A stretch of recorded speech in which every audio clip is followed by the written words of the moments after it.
Vamos a leer Romanos 14 y quiero pedirles de favor, no sé si me pudieran acompañar poniéndose de pie. Vamos a leer la Escritura. Realmente es lo mejor que voy a hacer por ustedes esta mañana y es leerles el texto de la Escritura. Si no traes una Biblia, puedes seguirnos aquí en la pantalla. Ahí va a estar proyectándose el versículo de la versión de las Américas. Si pudieran acompañarme leyendo. Aceptad al que es débil en la fe, pero no para juzgar sus opiniones. Uno tiene fe en que puede comer de todo, pero el que es débil solo come legumbres. El que no come, no menosprecie el que come no menosprecie al que no come, y el que no come no juzgue al que come, porque Dios lo ha aceptado. ¿Quién eres tú para juzgar al criado de otro? Para su propio amo está en pie o cae, y en pie se mantendrá, porque poderoso es el Señor para sostenerlo en pie. Uno juzga que un día es superior a otro juzga iguales todos los días. Cada cual esté plenamente convencido según su propio sentir. El que guarda cierto día para el Señor lo guarda. El que come para el Señor come, pues da gracias a Dios. Y el que no come para el Señor se abstiene y da gracias a Dios. Porque ninguno de nosotros vive para sí mismo y ninguno muere para sí mismo. Porque si vivimos, para el Señor vivimos. Y si morimos, para el Señor morimos. Por tanto, ya sea que vivamos o que muramos, del Señor somos. Porque para esto Cristo murió y resucitó, para ser Señor tanto de los muertos como de los vivos. Pero tú, ¿por qué juzgas a tu hermano? O también tú, ¿por qué menosprecias a tu hermano? Porque todos compareceremos ante el tribunal de Dios, porque está escrito: vivo yo, dice el Señor, que ante mí se doblará toda rodilla y toda lengua alabará a Dios. De modo que cada uno de nosotros dará a Dios cuenta de sí.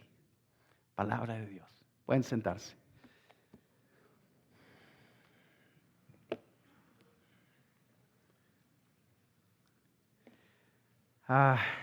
Hemos estado viendo las últimas semanas que como iglesia somos una comunidad. Somos un grupo de personas que Dios escogió e integró en esto que vemos aquí. Somos una comunidad. Y somos una comunidad de gente que Él está transformando.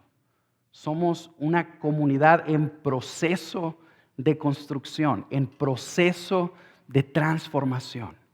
Las últimas semanas se nos ha estado hablando que como comunidad tenemos que tener ciertos distintivos. Hay ciertas cosas que deben distinguirnos. Se nos ha estado diciendo que una de las principales cosas que debe distinguirnos es el amor. Jesús dijo: en esto conocerán que son mis discípulos, en que se amen los unos a los otros. Esta mañana vamos a ver una de las manifestaciones del amor que debe distinguirnos. Y vamos a hacer hincapié en un mensaje que el pastor Carlos trajo hace 2 semanas, cuando nos habló de que somos una comunidad de aceptación. Vamos a remachar eso un poquito más de un ángulo diferente. Y lo que vamos a ver es que Dios nos llama a ti y a mí a aceptarnos mutuamente, a pesar de que tengamos diferentes convicciones y opiniones. Una cosa es aceptar a una persona que es diferente a ti. Eso es difícil. Pero es mucho más difícil aceptar a una persona que piensa diferente a ti. y vamos a ver cómo en este texto el Señor nos da un mandamiento, por un lado, y luego nos da el fundamento de ese mandamiento. De eso se va a tratar este mensaje. El título del mensaje es Somos una comunidad de aceptación, parte 2. Y lo vamos a ver en esos 2 puntos. Un mandamiento que Dios nos da en este pasaje y luego el fundamento del mandamiento. Vamos a entrarle primero al mandamiento. ¿Qué es lo que Dios nos pide en este pasaje a ti y a mí? Es bien sencillo, nos pide que nos aceptemos unos a otros en lugar de juzgarnos a pesar de las diferentes convicciones que tenemos. Y para entender un poquito más a lo que se refiere ese mandamiento, esa exhortación que el Señor nos está dando a ti y a mí, nos vamos a echar un clavado a algo que estaba pasando en la iglesia de Roma en aquel entonces. La iglesia de Roma estaba siendo conformada por diferentes grupos. Uno de ellos eran los judíos. Eran judíos que habían creído en Cristo como el Mesías, que se habían arrepentido de sus pecados y que lo estaban siguiendo como sus discípulos. Estos judíos traían un bagaje de tradiciones que se habían conservado por años. Y esos judíos entran a la iglesia buscando que esas tradiciones se sigan ejerciendo. Por otro lado, estaban los gentiles. Eran romanos, eran griegos y tenían también un trasfondo cultural muy interesante. Ellos creían en la buena suerte, eran supersticiosos, tenían muchos dioses que idolatrizaban, y también el Señor los salva por gracia y los mete a la iglesia. Y aquí están estas diferentes subgrupos dentro de la comunidad del Evangelio. ¿Y qué era lo que estaba pasando? Lo que estaba sucediendo es que cada grupo quería que el otro se hiciera como ellos. Los judíos querían que los griegos se ajustaran a las tradiciones que ellos practicaban, porque ellos interpretaban que si lo hacían, pues tenían un estatus de espiritualidad mayor. Eran los judíos. Jesús fue judío, ¿verdad? De ahí provino el Mesías. Entonces ellos sentían cierto derecho sobre la iglesia y cierta autoridad para reclamar sobre la iglesia. Los gentiles habían entendido una cosa: Jesús salva pecadores y no me pidió nada para salvarme. Yo no hice nada. Lo único que hice fue venir a Él en arrepentimiento y me aceptó, me perdonó así como soy, así de miserable como soy. Él me aceptó. Por lo tanto, ellos decían: yo no tengo que ajustarme a ninguna tradición. No quiero someterme a algo para conservar el estatus de salvación que Jesús me entregó a mí gratuitamente. Entonces estaba este conflicto, ¿verdad? Y lo que estaba sucediendo es que se estaban juzgando entre ellos, se estaban menospreciando entre ellos y se estaban rechazando. A lo que llega el apóstol Pablo y les dice: quiero que se acepten mutuamente. Quiero que se abracen mutuamente como hermanos, a pesar de sus diferencias. El problema era que cada uno de los partidos pensaba que tenía la razón. Los judíos, como les dije ahorita, se creían espirituales, más espirituales. Entonces ellos decían: no podemos comer de todo. Necesitamos abstenernos y seguir los filtros de alimentación que nos enseña el Antiguo Testamento. Y los gentiles decían: pues a mí me gusta el puerco. A mí me encanta comer taquitos de buche, ¿verdad? O sea, ¿qué tiene de malo? Y los gentiles menospreciaban a los judíos como legalistas. Y el Señor les dice, no. Quiero que se acepten como Dios los ha aceptado a ustedes. Quiero que así como tú has sido tratado, tú trates a tu hermano.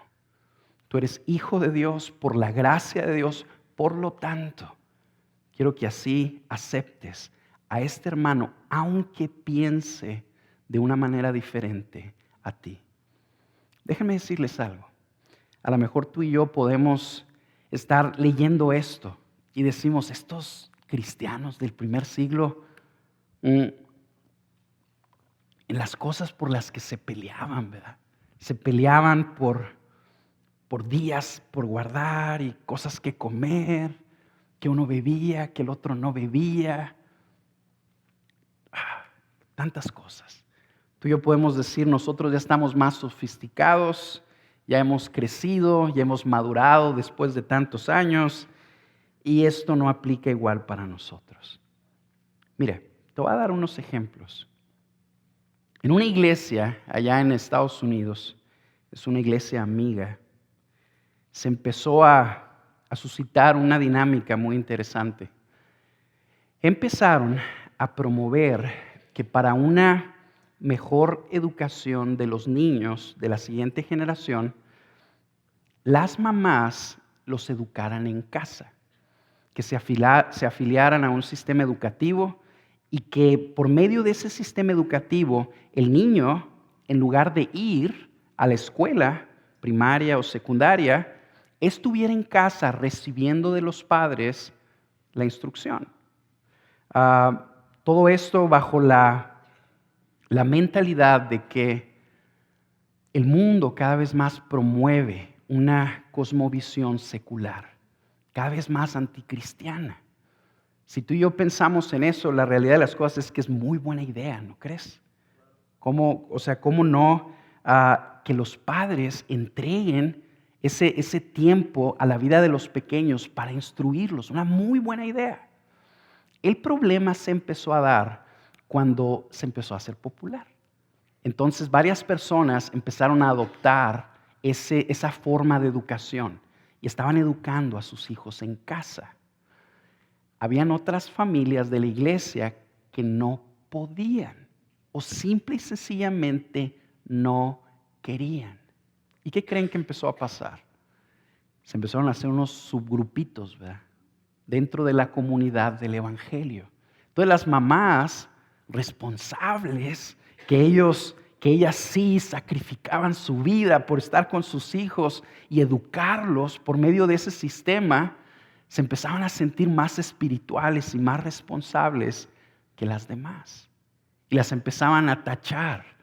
Sí, tú le dedicas tu tiempo a tu trabajo, pues yo se lo dedico a mi hijo, ¿verdad?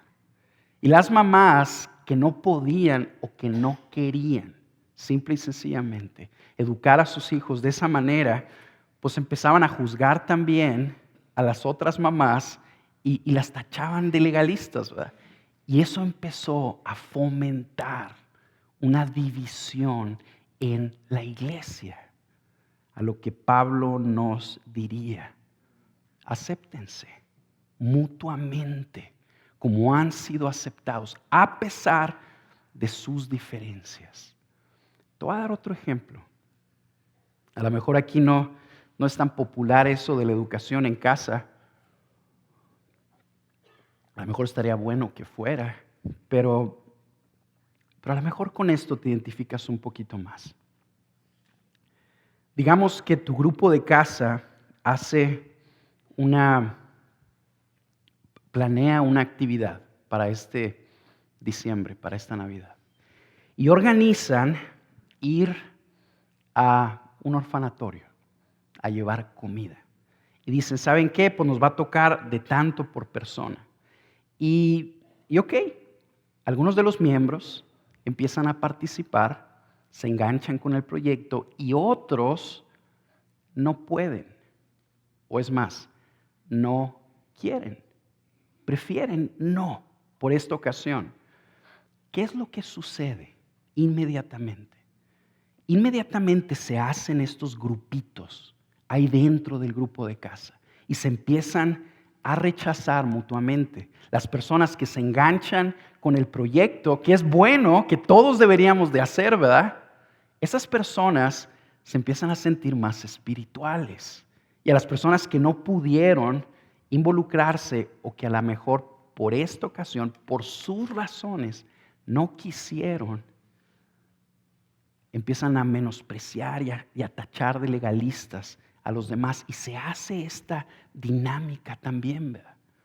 La realidad de las cosas es que ustedes y yo somos más parecidos a los romanos del primer siglo de lo que nos imaginamos.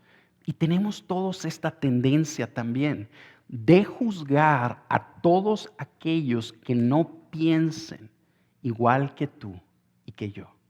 Todos tenemos esa tendencia. Los conflictos que se estaban dando aquí en la iglesia era con cuestiones no primarias de la fe. Había divisiones con cuestiones secundarias que la Biblia no prohibía de una manera tajante. En la Biblia en ninguna parte dice que las mamás necesitan educar a sus hijos en casa. En la Biblia en ninguna parte dice que la Navidad de diciembre de 2015 tú necesitas hacer una posada con un orfanatorio. En la Biblia no lo dice. Y de la misma manera estaba pasando algo así. Ellos decían, ¿sabes qué? No podemos comer esto. Necesitamos seguir guardando estos ayunos. Tú no puedes beber vino. Entonces los otros decían, oye, para mí es lo mismo el sábado, domingo, viernes, lunes, martes. A mí lo que me interesa es alabar a Jesús. A mí me interesa adorarlo por lo que hizo por mí. ¿Qué tiene de malo que yo coma algo que a ti no te gusta? Esa era la cuestión que se estaba suscitando. Cuestiones de carácter secundario, no con una connotación moral. A lo que el apóstol Pablo les dice, quiero que se acepten. Y algo bien interesante que quiero que vean aquí conmigo es que el apóstol no corrige de una manera tajante a alguno de los bandos. No los corrige de una manera tajante. Más bien los anima a que abracen sus convicciones. Quiero que lo veas conmigo en el versículo 5. Uno juzga que un día es superior a otro. Otro juzga iguales todos los días.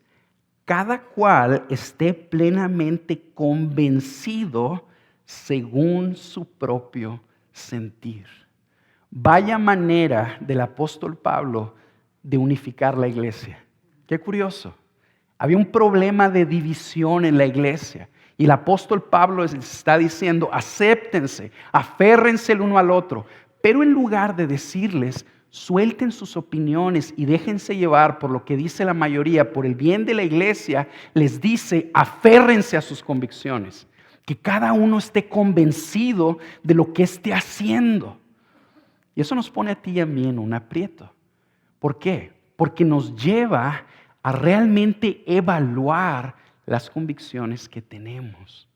Si vamos a estar realmente convencidos de alguna práctica que tú y yo vamos a adoptar, no debemos de hacerlo de una manera ligera. Debemos de hacerlo convencidos de que el testimonio de la Biblia nos confirma que adora al Señor, que lo honra, que agrada a aquel que nos salvó. Lo que el apóstol Pablo sí corrige de una manera tajante es el juicio que se estaba suscitando entre ellos.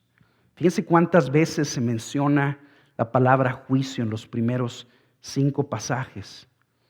Versículo 1, versículo 3, versículo 4, versículo 5. Inclusive nos hace esta pregunta frontal, ¿verdad? Como que nos la pone en la cara. ¿Quién eres tú para juzgar al criado de otro? El apóstol Pablo les está diciendo, mire, el Señor los ha aceptado a todos. Todos han sido comprados por la sangre del mismo Salvador. todos. Por lo tanto, lo que yo quiero que hagan es que se acepten en lugar de juzgarse. Porque ¿quién eres tú para juzgar al criado de otro? El juicio, hermanos, cuando la Biblia nos llama a no juzgar, no nos está diciendo que el Señor quiere que los cristianos seamos personas sin criterio, personas sin juicio. O sea, tú y yo necesitamos continuamente estar analizando todas las situaciones en las que nos encontramos. Debemos de juzgar la doctrina, debemos de juzgar las actividades en las que nos involucramos, debemos de juzgar las personas con las que convivimos, las cosas a las que nos invitan. Debemos de ser personas que analizan, no que tengamos una mente infantil. Lo que la Biblia condena como juicio es cuando tú y yo nos sentamos en una posición de juez. Y tú y yo, en nuestra arrogancia, creemos que tenemos la facultad para discernir lo que está pasando en la vida de una persona y ejecutamos una sentencia condenatoria en su contra, sin fundamento. Déjame darte un ejemplo. Imagínate que tú es sábado y te levantas a arreglar la calefacción. Lo estás haciendo a lo mejor esta semana, ya cuando el frío llegó, tu esposa te reclamó, ¿verdad? Lo estás haciendo. En tu día de descanso, te vas a la ferretería, compras todo lo que necesitas comprar. Regresas y después de todo un día de trabajo, llegas a la casa, entras y te das cuenta que la casa está toda tirada. La televisión está prendida en una novela y subes tú y tu esposa está dormida. Inmediatamente emites sin fundamento un juicio y piensas lo peor de esa persona, en este caso tu esposa, y empiezas a decir, ¿sabes qué? Qué egoísta. Después de que yo en mi día de trabajo estoy esforzándome por servir a mi familia, soy un buen padre responsable, tú te la pasaste viendo las novelas toda la mañana, ni arreglaste la casa, ni me hiciste nada de comer y estás dormidota. No me ayudas, no eres mi ayuda idónea. Nomás piensas en ti, ¿verdad? Eso es un juicio. Porque tú no sabes lo que pasó. Lo que pasó fue que tu esposa estaba limpiando arriba, tus hijos estaban viendo la televisión que tú les compraste y uno de ellos se accidentó. Tu esposa toda nerviosa se fue al hospital, allá lo atendió, se regresa, está toda cansada por el estrés y porque está enferma y durmió. Está dormida. Tú estás juzgando sin fundamento suficiente. Estás adoptando una postura de juez. Analizas la situación, crees en tu orgullo, que tú la disciernes de una manera correcta y ejecutas una sentencia condenatoria. Eso es el juicio que estaba sucediendo con estos hermanos, que sucede entre nosotros también y que es bien nocivo para la iglesia.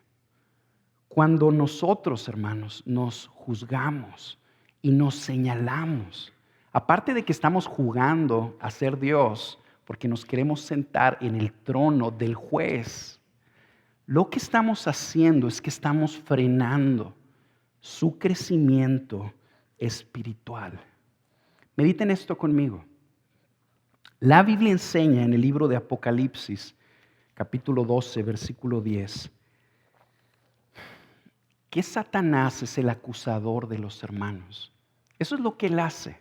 Satanás acusa y lo hace de una manera continua. Cuando tú y yo juzgamos a nuestros hermanos, estamos haciendo el papel de él también. Nos estamos uniendo a lo que Satanás está haciendo. Y estamos señalando a nuestros hermanos también. Eso golpea el corazón de la fe del cristiano. Y lo que hace, aparte de hacer tropezar a nuestro hermano, es que deshonra el nombre de Jesús. Yo estaba pensando esta mañana y decía, Señor, ¿por qué será que ya no me duele esto? ¿Por qué será que no me duele ya el que toleremos juicio en la iglesia? Porque tú y yo lo toleramos. Tú y yo nos juzgamos, vemos juicio en nuestros grupos de casa y en lugar de tratar con eso de una manera frontal y decirnos entre nosotros, ¿quién eres tú para juzgar el criado de otro? Lo aceptamos y nos unimos a esos juicios. ¿Sabes? Nos hemos acostumbrado a esto. Si una persona estuviera cometiendo homicidio en esta congregación, todos nos alarmaríamos y señalaríamos a esa persona. Si una persona estuviera caminando en adulterio, todos nosotros nos alarmaríamos y señalaríamos a esa persona y la animaríamos a que dejara esa relación. Espero. Con el juicio es lo mismo. Sigue siendo un pecado que al Señor ofende. Todo pecado, hermanos, es querer jugar a Dios. Es lo que le dijo la serpiente a Eva. Si tú comes de la manzana, vas a ser como Dios. Cuando tú y yo pecamos, estamos queriendo tomar el gobierno de nuestra vida, queriendo ser nuestros propios dioses. Y cuando tú y yo juzgamos, estamos haciendo lo mismo. Queremos sentarnos en el trono que solo le pertenece a Él. Y señalamos a nuestro hermano. Lo que me quedé pensando y me ayudó a mí a decir,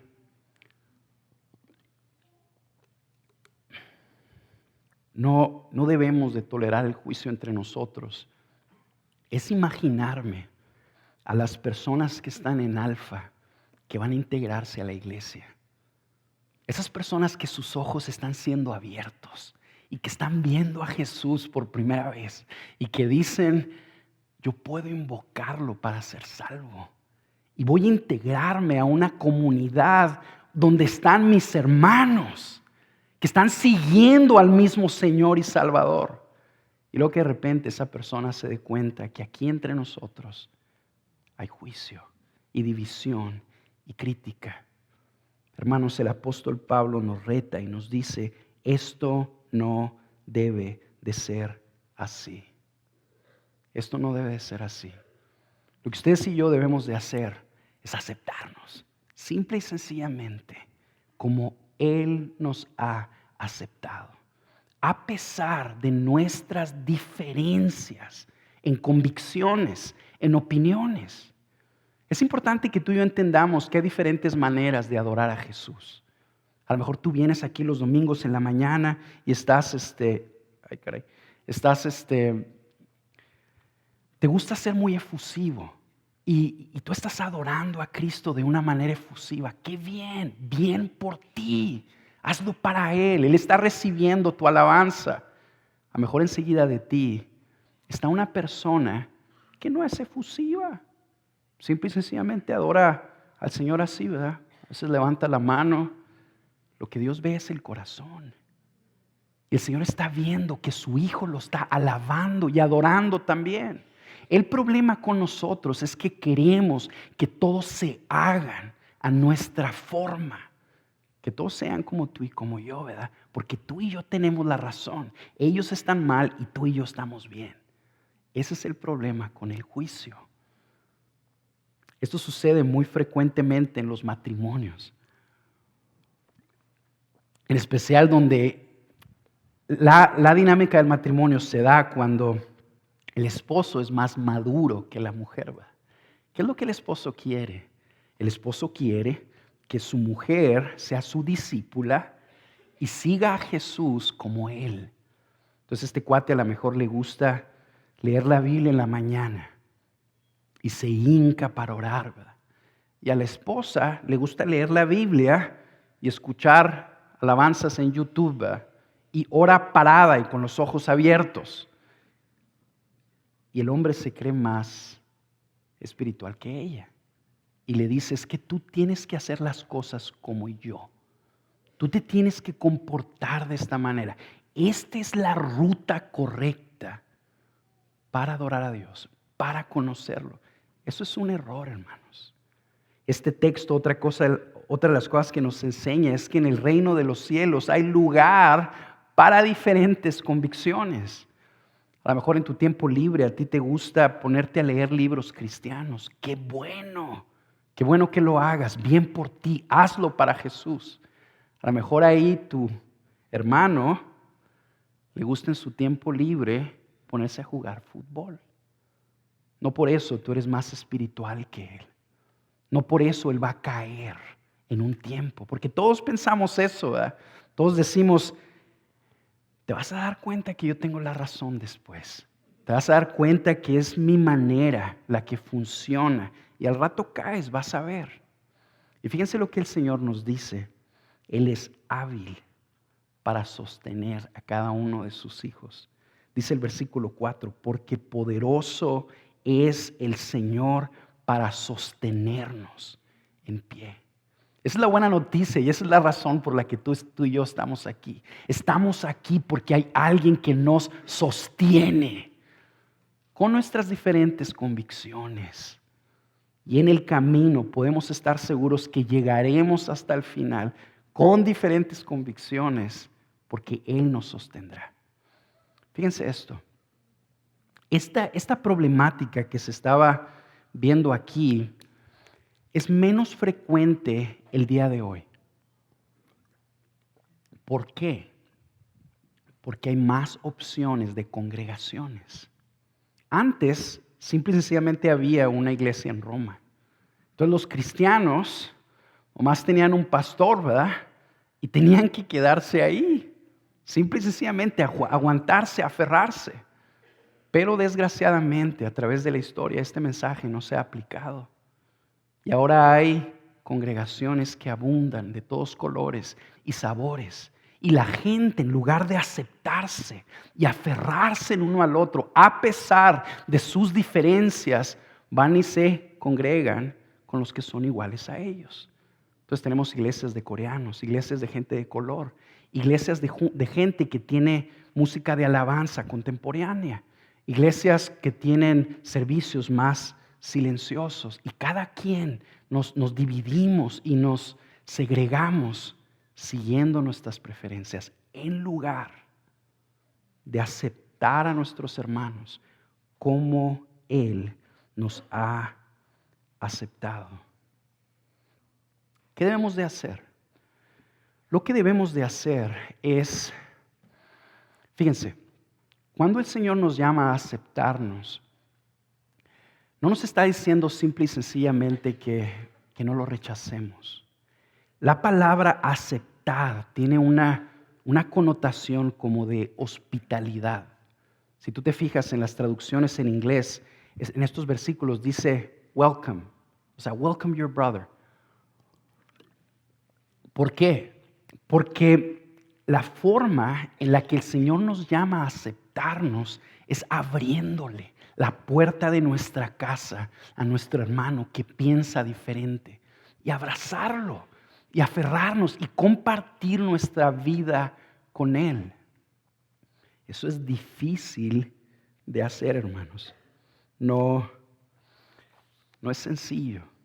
Podríamos decir a lo mejor que es hasta prácticamente imposible. Lo que Dios quiere que suceda en su iglesia es que la aceptación y la gracia fluya de una manera natural entre ellos. Que la gente que venga a la comunidad del Evangelio vea una comunidad de gracia, donde está gente diferente aceptándose. El mundo está todo dividido. Está dividido por nacionalidad, está dividido por extractos sociales, está dividido por color de piel, está dividido hasta por equipos deportivos, ¿verdad? La gente se pelea y se mata, hasta por equipos deportivos. Lo que el Señor nos está pidiendo es algo fuera de lo común, algo que no sucede naturalmente. Lo que Él quiere es que tú y yo seamos reflejos de Él, que así como Él nos acepta, tú y yo aceptemos a gente diferente a nosotros. Es como una joya rara, ¿verdad? En peligro de extinción. En la siguiente sección, lo que acabamos de ver es el mandamiento que Dios nos da en estos pasajes. Y no se está diciendo que no quiere que nos juzguemos, sino que nos aceptemos mutuamente. La siguiente sección vamos a ver el fundamento de ese mandamiento. Y ese fundamento no solo nos ayuda a entender claramente el por qué Dios nos lo pide, sino que nos equipa para obedecer este mandamiento. Pero antes de eso quiero decirles un comentario paralelo. Aunque el apóstol Pablo no está condenando de una manera tajante alguno de estos partidos, les está diciendo, ¿sabes qué? Si tú comes legumbres, está bien, tú comes legumbres. Si tú comes carne, está bien, tú puedes comer carne. Si tú quieres beber vino, está bien, tú puedes beber vino. Si tú quieres guardar ciertos días, está bien, tú puedes guardar ciertos días. Hay lugar para diferencias. Pero sí, no está tajantemente corrigiendo uno de los bandos, pero sí de una manera implícita nos enseña que uno de los dos bandos es más maduro que el otro. Y esto lo vemos por medio de la palabra débil. Fíjate cómo dice el primer versículo. Aceptad al que es débil en la fe, pero no para juzgar sus opiniones. Obviamente, si el apóstol Pablo le está llamando débil a un grupo de personas, es porque tiene la intención y la esperanza que esa persona crezca y deje de ser débil, ¿verdad? Ok, ¿quiénes son esas personas débiles? Generalmente, cuando tú y yo pensamos en esta palabra y estudiamos los dos partidos, pensamos que los débiles son aquellos que no quieren adoptar una postura radical, ¿verdad? Te voy a poner un ejemplo. Digamos que tú un domingo invitas a un grupo de hermanos a tu casa y les dices, hermanos, ahora es el Super Bowl y quiero pedirles que me acompañen porque además de eso es mi cumpleaños. Y quiero que nos aventemos una carnita asada con salchichas y Coca-Cola. ¿Por qué no vienen? Me encantaría que estuvieran. Lo único que les pido es que pongan su parte y ya. Pongan lo que les toque ya. Cada quien que lleve su carne. Ok. Bueno. Hay diferentes personas ahí y unas le dicen, ¡hey! Está padre la idea. Y entre ellos hay uno que hace un comentario sincero como estos. ¿Sabes qué, hermano? Es domingo. Y para mí el domingo es el día del Señor. Y aparte de que no me gusta ver la televisión en domingo porque contamino mi mente, los domingos los aparto para leer la palabra y para orar por las naciones. Y ya, te dices, ¿sabes qué? No puedo ir. Inicialmente, tú y yo vemos esa situación y podemos decir, ¿sabes qué? Está abrazando una postura piadosa, ¿verdad? Una postura muy recomendable. El apóstol Pablo en este pasaje le llamaría débil. Le diría débil. Fíjate cómo es que el apóstol Pablo identifica a los débiles con aquellos que creían estar tomando una postura radical. ¿Por qué? El problema que ellos tenían era que estaban creyendo que lo que hacían les daba un estatus de más espiritualidad. Ese era el problema. Ellos decían, ¿sabes qué? Yo soy más espiritual porque no veo la televisión. Yo soy más espiritual porque los domingos me la paso orando. Y esos cuates que están allá son menos espirituales. Lo que el apóstol Pablo dice, no. Tu estatus delante de Dios, de un hijo de Dios, no fue por algo que tú hiciste. Fue por algo que Jesús hizo en tu lugar. Y Él por gracia te ha concedido esa identidad permanente de ser su hijo. Y la gracia de Él está sobre ti. Y eso nada ni nadie lo puede cambiar. Vamos a verlo, fíjate. Uno tiene fe en que puede comer de todo, pero el que es débil solo come legumbres. El débil, hermanos, era el que estaba comiendo legumbres.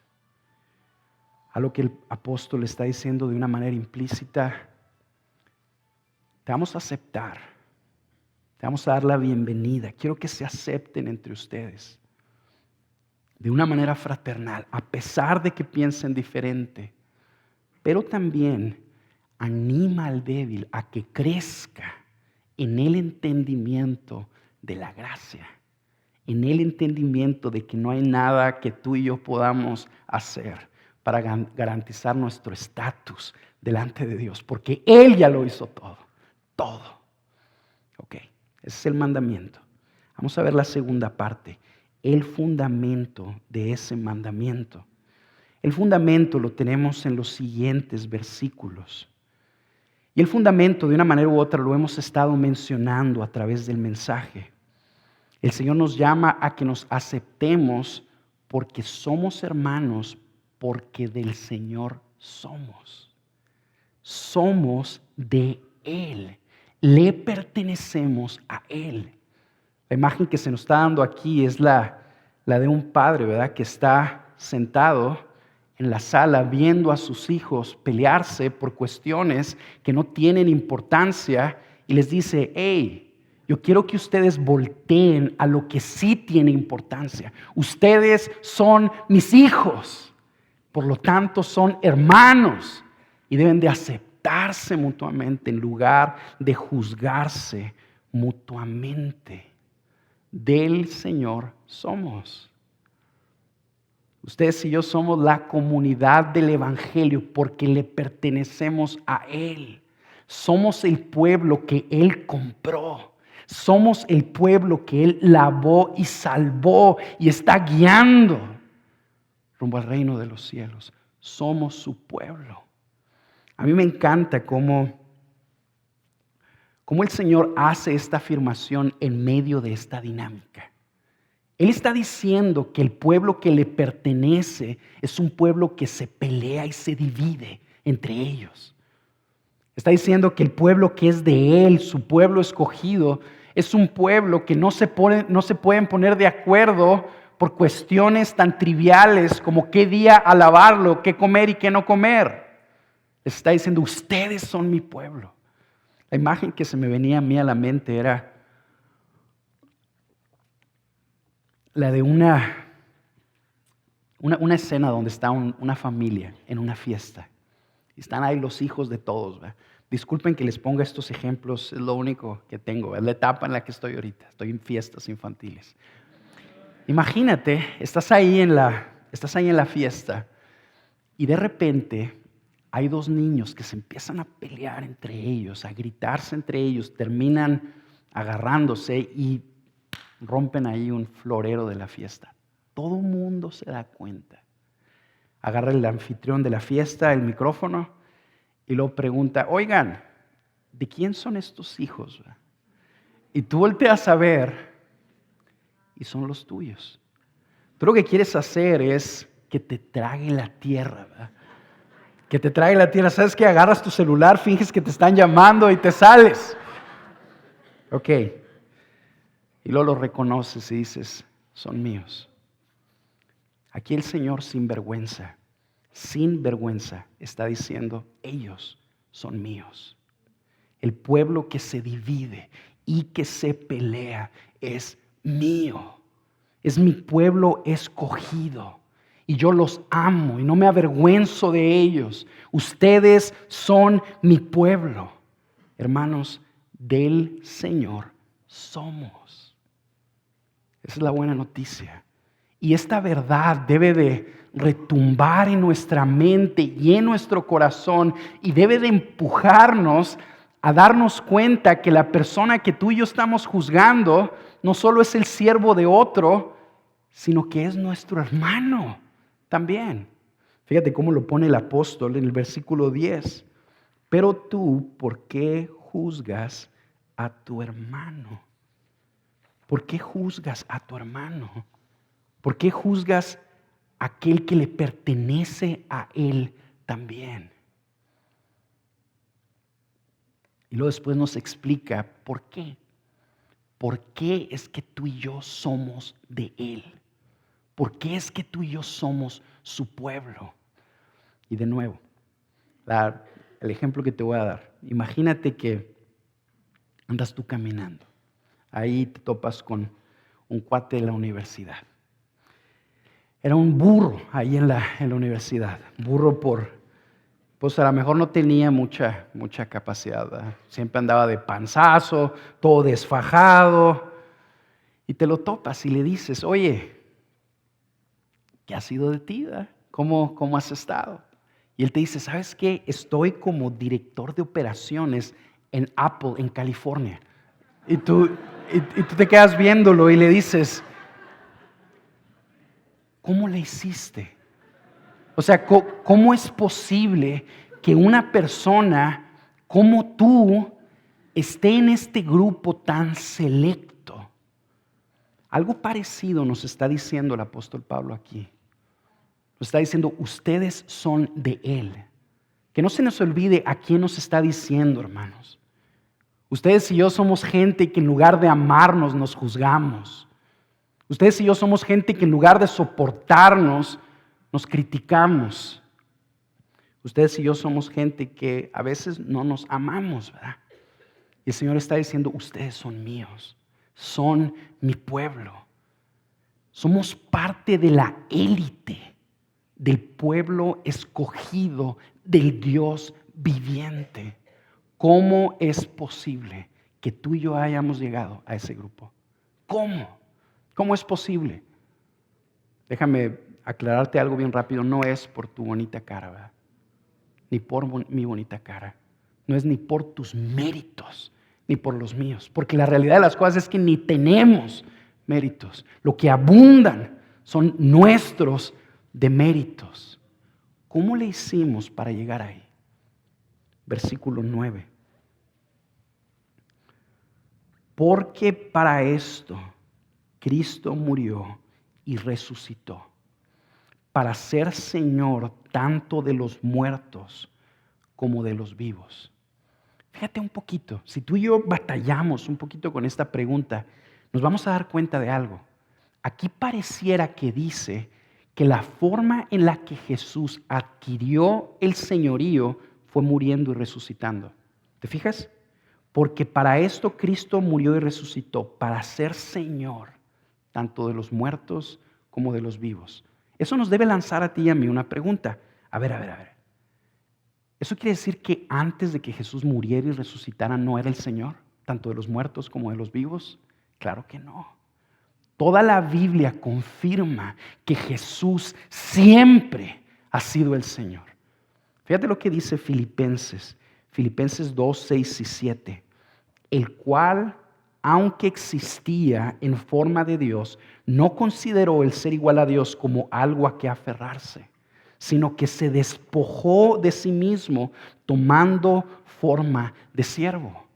Es decir, Jesús ya era el Señor. Él siempre ha sido el Señor. Él siempre ha sido aquel que sostiene el universo en su mano. Siempre. ¿Cómo es que dice entonces este versículo que Él es Señor de muertos y vivos después de que murió y resucitó? Porque la única forma en que el Dios Santo, que habita en luz inaccesible, pueda ser llamado Señor por un pecador como tú y como yo es por su muerte y por su resurrección. La única razón.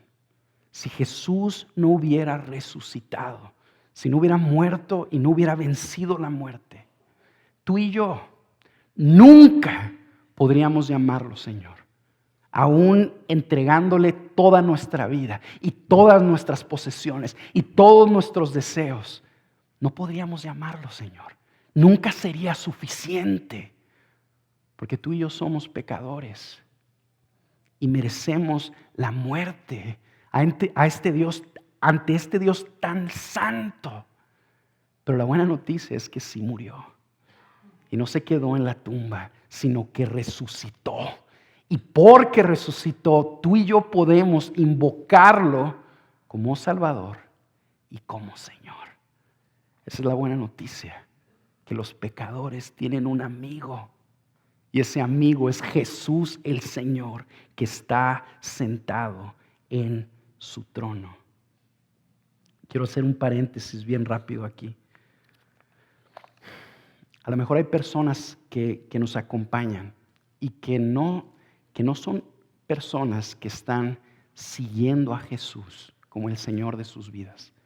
Y quiero bien rápido decirte esto. Qué bueno que estás aquí. Qué bueno que estás aquí. La intención por la que te estamos presentando la palabra es una, bien sencilla. A lo mejor te invitaron. Déjame decirte por qué te invitaron. Te invitaron porque queremos que puedas invocar a Jesús como Señor. Que tengas la oportunidad de clamar ante el Dios del universo y que Él esté a tu favor y que cuando tú le hables, Él te responda.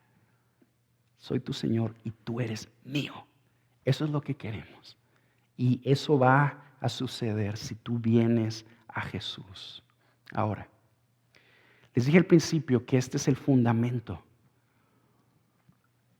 Esta es la razón por la que el apóstol Pablo nos dice: acéptense mutuamente porque Dios los ha aceptado, porque son su pueblo, ¿ok?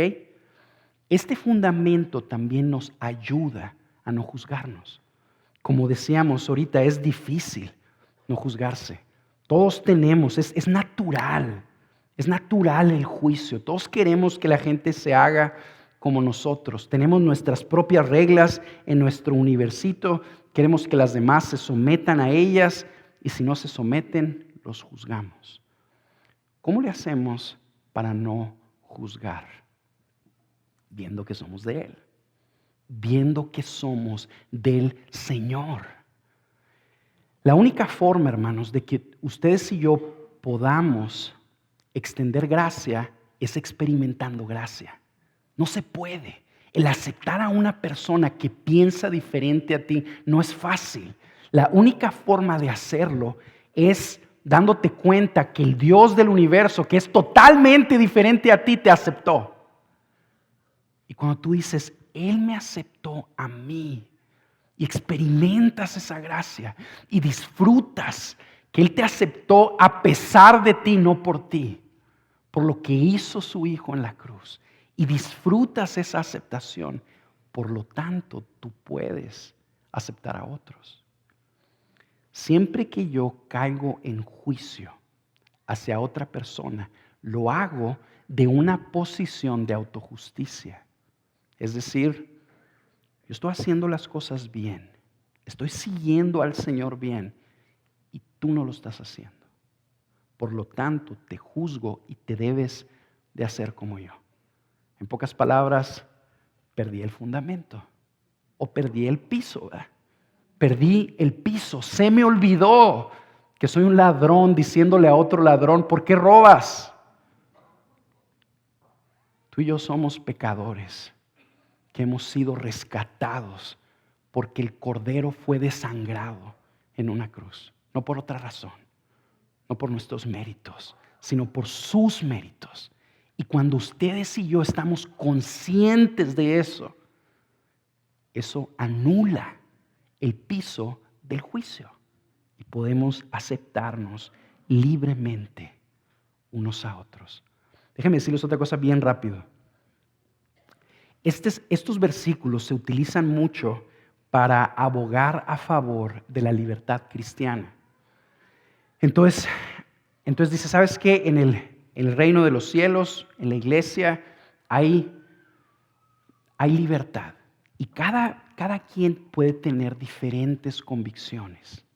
Es cierto, lo vimos en el texto, pero el Señor pone aquí como no un freno, pero un peso, como si fuera un papalote que tiene un hilo y sí vuela libremente, pero está sujetado a algo.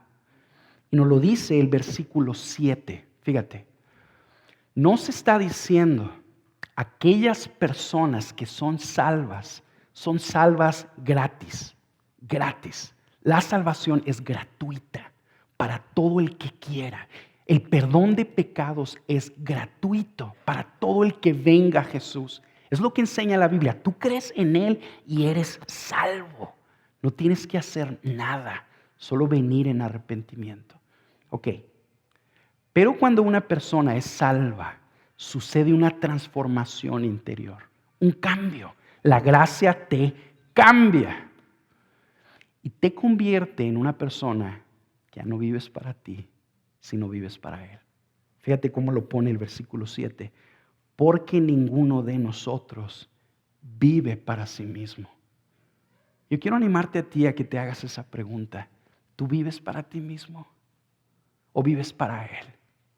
¿Estás viviendo para agradarte, para asegurar tus planes, para asegurar tus proyectos? ¿O estás perdiendo tu vida por Él, por sus proyectos y por sus planes? Yo me acuerdo que tristemente este versículo era abusado por amigos míos cuando yo estaba en la universidad, amigos cristianos que decían, yo puedo tomar y irme a pistear, ¿verdad? ¿Por qué? Porque tengo diferentes convicciones, respétame. La pregunta es, ¿eso lo estás haciendo para Él? ¿Te estás emborrachando para Él?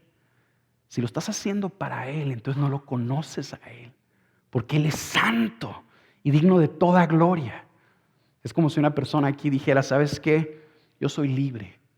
Yo puedo tener diferentes convicciones y yo tengo la convicción rotunda de que puedo mantener una relación de adulterio con una persona que está casada. Yo quiero preguntarte, ¿lo estás haciendo para Él? Eso es una ofrenda para el Dios Santo que entregó su vida en la cruz por ti. Si no es para Él, entonces es para ti.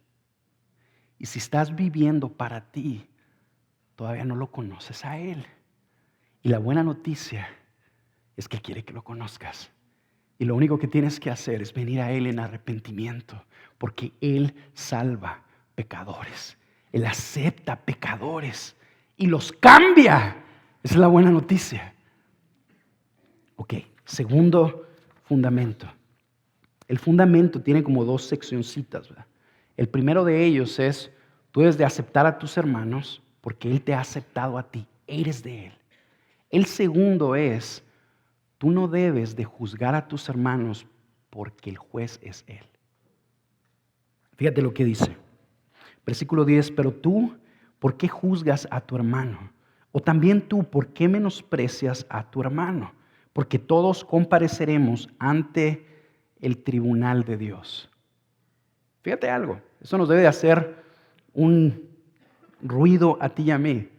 A veces tú y yo pensamos que porque estamos en la comunidad del Evangelio, porque hemos recibido la salvación permanente, no vamos a ser juzgados y no vamos a comparecer ante el tribunal de Cristo, ¿verdad? Como que pensamos, las personas que van a ser juzgadas son los impíos, que están viviendo para sus placeres y para ellos mismos, pero yo que estoy en la iglesia leyendo mi Biblia, yo no voy a ser juzgada. Bueno, es un error. Aquí nos está diciendo claramente, todos compareceremos ante el tribunal de Dios. Eso quiere decir que tú y que yo un día seremos juzgados por el Dios Santo por la forma en la que nos conducimos, por la forma en la que juzgamos, por la forma en la que rechazamos a nuestros hermanos. Y esto, además de hacernos temblar y de llevarnos a decir, ¿sabes qué? Yo tengo que tener cuidado cómo me involucro con la comunidad del Evangelio, ¿verdad?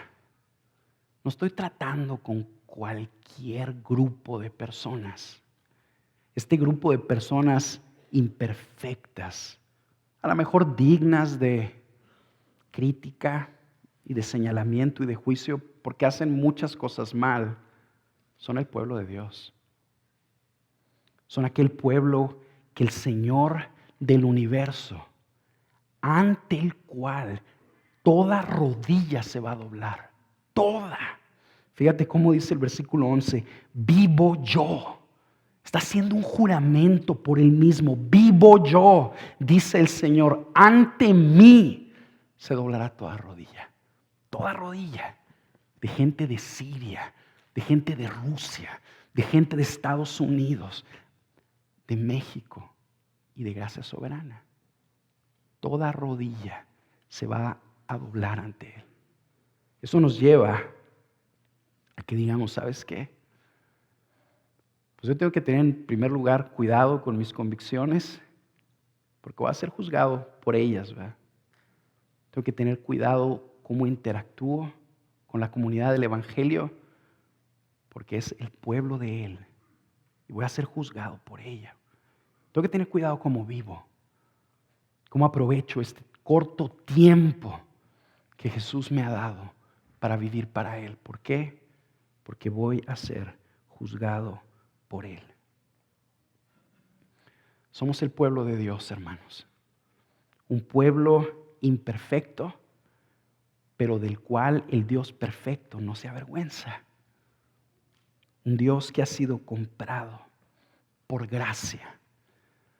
Lo que Él quiere es que esa gracia se manifieste entre nosotros y que sea palpable, que se vea en nuestras relaciones, que toda persona que venga de afuera entienda la gracia, no solamente por los mensajes que se predican, ¿verdad?, sino por la forma en la que ven que nos conducimos entre nosotros y nos aceptamos entre nosotros a pesar de que pensamos diferente. Vamos a orar.